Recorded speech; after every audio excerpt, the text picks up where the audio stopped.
was a pilot who often faced life-and-death challenges. One day, while on a routine patrol with his teammate, they noticed a large number of trains parked along the neighboring country's border. The two found this highly unusual, so the teammate flew at low altitude to investigate. The airflow from the flight lifted the covering canvas, revealing military supplies inside. The man realized the enemy was plotting a war. At that moment, the enemy also spotted them and quickly opened fire on the plane.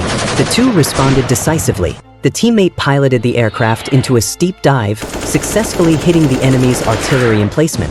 However, the enemy counterattacked even more fiercely, and bullets struck the teammate's fuselage. The teammate had to make a brief retreat. Meanwhile, the man maneuvered his fighter jet out of the enemy's line of sight, using his superb skills to fly sideways through a canyon. The man headed straight for the trains, ignoring enemy fire.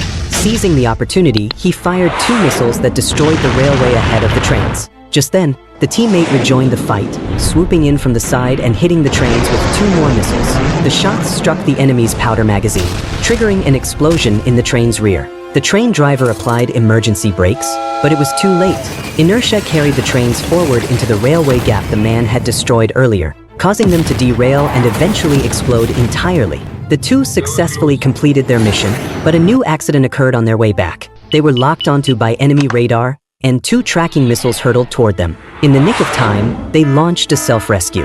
The man decisively pulled up the aircraft's altitude, using the mountain terrain to detonate 1 missile.